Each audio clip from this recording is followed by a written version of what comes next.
নমস্কার বন্ধুরা, অনুপ্রিয়া কিচেনে আপনাদের স্বাগতম জানাই। আজকে আবার একটা নতুন ভিডিও নিয়ে চলে এসেছি। আজকের ভিডিওতে রয়েছে ডালের বড়ার তরকারি।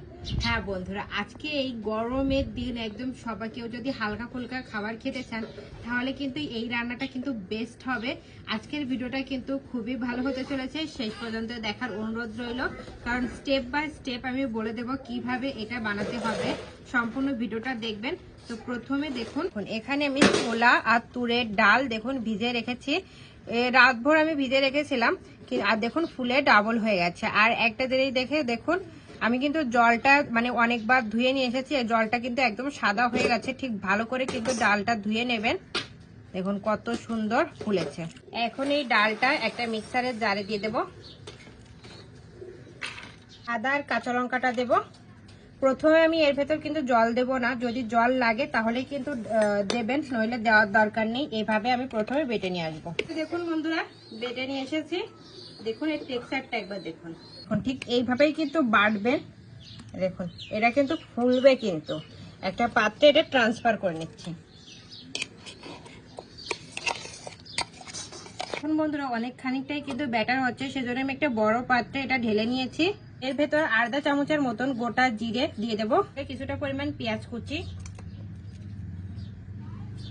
স্বাদ মতো লবণ, অল্প একটু ধনিয়া পাতার কুচি। তবে এই উপকরণগুলো একটু হাত দিয়ে ভালো করে একটু মিশিয়ে নেব। ভালো করে একটু ফেটিয়ে নিতে হবে, তাহলে কিন্তু ডালের বড়াগুলো ফুলবে। যাতে বড়াগুলোর বাইন্ডিংটা ভালো আসে সেজন্য একটু বেসন দিয়ে দিচ্ছি। আপনারা চাইলে কিন্তু চালের গুঁড়ি কিংবা কর্নফ্লাওয়ারও ইউজ করতে পারেন। এবার ভালো করে বেসনটা এই যে ডালের সঙ্গে একটু মিশিয়ে নেব। দেখুন বন্ধুরা, এই যে ডালের যে ব্যাটারটা এটা ভালো করে মাখিয়ে নিয়েছি। এবার হাতটা ধুয়ে পরিষ্কার করে আসবো। বন্ধুরা এবার রান্নার দিকে চলে এসেছি। প্রথমে চুলোর উপর একটা কড়াই বসিয়ে দিয়েছি, এবার চুলোটা ধরিয়ে নেব। চুলোটা ভালোভাবে ধরে গেছে, কড়াইটা গরম হয়ে গেছে। এবার কড়াইয়ের ভেতর বেশ খানিকটা পরিমাণ তেল দিয়ে দেবো বড়াগুলো ভাজার জন্য। আপনারা চাইলে কিন্তু বড়াগুলো ডুবো তেলেও ভাজতে পারেন, কিংবা হালকাভাবে ফ্রাই করেও নিতে পারেন। বন্ধুরা তেলটা গরম হয়ে গেছে, এবার বড়াগুলো এক এক করে ভেজে নেব। আমি একটা চামচের সাহায্যে বড়াটা দিয়ে দিচ্ছি, আপনারা চাইলে হাত দিয়েও কিন্তু দিতে পারেন।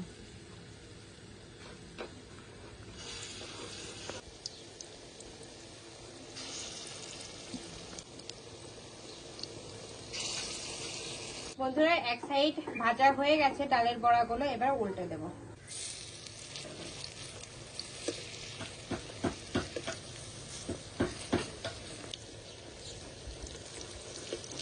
বন্ধুরা বড়াগুলো ভেজে নেওয়া হয়ে গেছে, এবার তেলটা ঝরিয়ে এটা উঠে নিচ্ছি।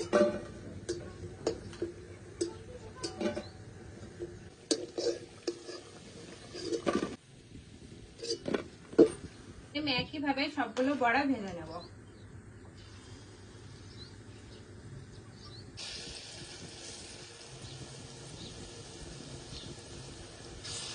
সব বড়াগুলো একইভাবে আমি ভেজে নিয়েছি, এবার উঠিয়ে নিচ্ছি। আগে থেকে কেটে রাখা এই যে ডুমো ডুমো আলু ঠিক একইভাবে ভেজে নেব। চিমটি হলুদ গুঁড়ো আর 1 চিমটি লবণ দিয়ে ভালো করে আলুটা ভেজে নেব। এই যে দেখুন বন্ধুরা, আলুগুলো একদম লাল লাল করে ভেজে নিয়েছি, এবার এগুলো উঠিয়ে নেব। একই তেলে কিছুটা পরিমাণে জিরে ফোড়নে দিয়ে দিলাম। আগে থেকে কুচিয়ে রাখা পেঁয়াজটা লাল লাল করে ভাজবো। পেঁয়াজটা হালকা লাল লাল করে ভেজে নিয়েছি। ওই পেঁয়াজের ভেতর আদা রসুন বাটা 1 চামচের মতো দিয়ে দেবো। ভালো করে একটু ভেজে নেব। ভালো করে ভাজা হয়ে গেলে হলুদ গুঁড়ো, ধনিয়া পাউডার, শুকনো লাল লঙ্কার গুঁড়ো, স্বাদ মতো লবণ, এখানে টমেটো কুচি দিয়ে দেবো। এখানে মিডিয়াম সাইজের 2টো টমেটো আমি কুচিয়ে নিয়েছি। সবকিছু আমরা ভালো করে কষিয়ে দেবো।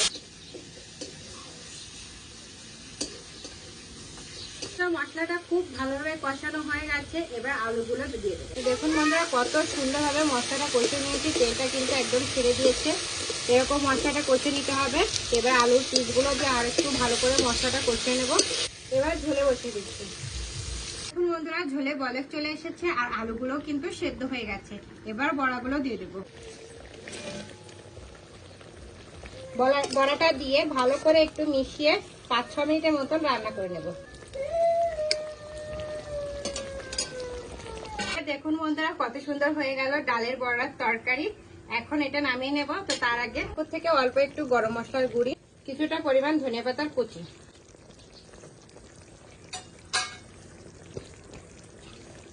ধনিয়া পাতার কুচিটা দিয়ে ভালো করে মিশিয়ে এবার নামিয়ে নেব।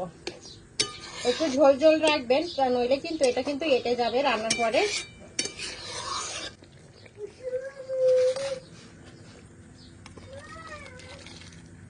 বন্ধুরা রান্নাটা কমপ্লিট হয়ে গেছে, এখন আমি খেতে বসে গেছি। তো দেখুন আগে রেসিপিটা কত সুন্দর হয়েছে। এদিকে দেখুন বন্ধুরা ডালের বড়াগুলো কিন্তু এমনি ভাত দিয়ে কিন্তু খেতে খুবই ভালো লাগে। দুটো পিস আমি নিয়ে নিচ্ছি, দেখুন কত সুন্দর হয়েছে বড়াগুলো। আপনারা কিন্তু নাস্তার জন্য কিন্তু এগুলো বানিয়ে খেতে পারেন, খুবই টেস্টি লাগে। তবে ডিনার কিংবা দুপুরের লাঞ্চেও কিন্তু এরকম রেসিপিটাও কিন্তু রাখতে পারেন, খুবই টেস্টি লাগে খেতে। দেখুন বড়াগুলো দেখুন একবার কত সুন্দর ফুলকো হয়েছে। দেখুন এর মধ্যে ভেতর থেকে কিন্তু একদম ফুলকো, দেখুন দানা দানা রয়েছে। দেখুন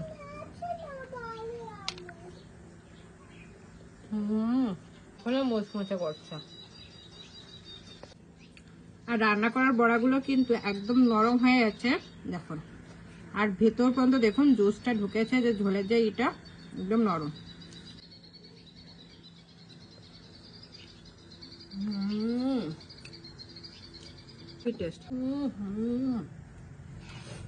এত সুন্দর। আসলে বন্ধুরা এই রেসিপিটা কিন্তু জাস্ট ফাটাফাটি হয়েছে। আপনার কিন্তু বাড়িতে একবার হলেও বানিয়ে খাবেন আর আমাকে কমেন্ট করে জানাবেন কেমন হয়েছে। তাহলে আজকে এই পর্যন্তই। আমার এই রেসিপিটা যদি আপনাদের ভালো লাগে তাহলে অবশ্যই লাইক কমেন্ট শেয়ার করবেন। আমার চ্যানেলে যদি আপনারা নতুন হয়ে থাকেন তাহলে সাবস্ক্রাইবও করে দেবেন। আর হ্যাঁ, অবশ্যই পাশে থাকা বেল আইকনও প্রেস করবেন, তাহলে এরকম নিত্য নতুন ভিডিও সর্বপ্রথম আপনার কাছে যাবে। আর বাড়িতে একবার হলে এইভাবে ডালের বড়া বানিয়ে খাবেন আর আমাকে কমেন্ট করে জানাবেন কেমন হয়েছে। তাহলে আজকে এই পর্যন্তই, নমস্কার।